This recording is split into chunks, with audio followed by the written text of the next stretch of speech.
Bom, estamos de volta aqui então, e nós estamos de volta aqui para falar agora o seguinte. Falamos no vídeo passado, diferença entre calor e temperatura, e agora nós vamos falar sobre termômetro. Aqui atrás, ó. Cara, o que é o termômetro? É aquilo que mede a temperatura. Como que nós medimos a temperatura? Usamos um termômetro. Cara, o que o termômetro tem de tão especial assim, né? Eu até esqueci de escrever aqui, eu vou escrever agora, tá? Ó, vou mostrando aqui para vocês com a câmera. Isso aqui seria um termômetro chamado de termômetro analógico. Parece outra coisa isso aqui, tá? Mas não pensa besteira não. Ó, todo termômetro tem um negocinho que nós chamamos de substância termométrica. O que é uma substância termométrica? É, no caso, o mercúrio ou o álcool.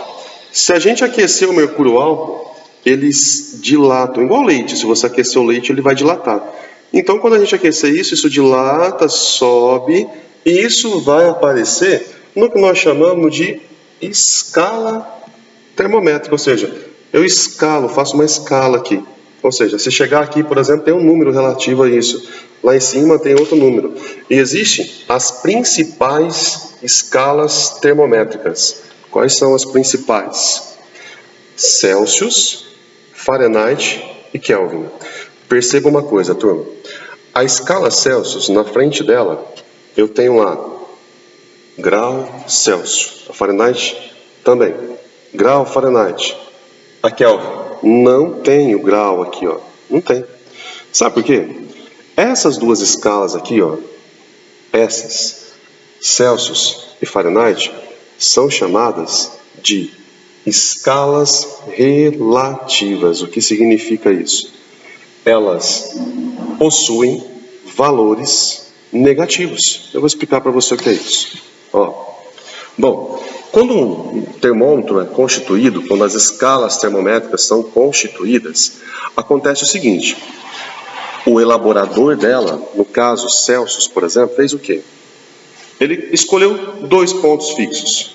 O primeiro, ele colocou o termômetro dele na água fria. Quando a água estava congelando, ele foi lá, o líquido desceu, parou aqui. Ele chamou isso aqui de 0 grau. Bom, colocou isso na água que estava fervendo. O líquido subiu. Foi lá para cima. Chegou lá em cima, parou. Ele fez um risquinho lá, chamou isso de 100 graus. Bom, ele pegou então e dividiu isso aqui em 100 partes iguais. Por isso a escala Celsius é chamada de escala centígrada. Centígrada de 100 mesmo. 100 partes. Tudo bem? Bom, Fahrenheit fez diferente, Kelvin fez diferente. Tá, mas qual é essa diferença, professor? A diferença é que quando a água estava aqui, por exemplo, congelando, o Fahrenheit chamou isso aqui de 32.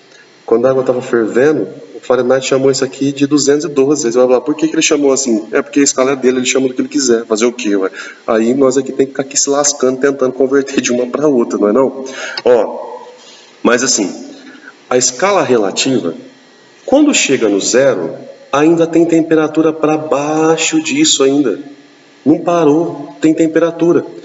A escala absoluta, que é a escala Kelvin, quando chegar no 0 é porque parou, não tem mais movimento nenhum. Eu vou te explicar isso fazendo gestos aqui, você vai entender melhor. É tipo assim, ó. O que é o 0 da escala Celsius? Está lá 100 graus, dançando piradinha, vai descendo a temperatura. Chegou no 0, ainda tem movimento das moléculas, elas ainda estão agitadas. Certo? Ou seja, na escala Celsius eu tenho -1, -2, -3, ainda tem valores negativos. Na escala Kelvin é o seguinte: 100 graus, está lá assim. Chegou no 0, pá, parou, não tem mais agitação. Entenderam isso? Belezinha? Eu volto daqui a pouquinho para te explicar mais umas coisinhas sobre escalas termométricas. Aguenta aí.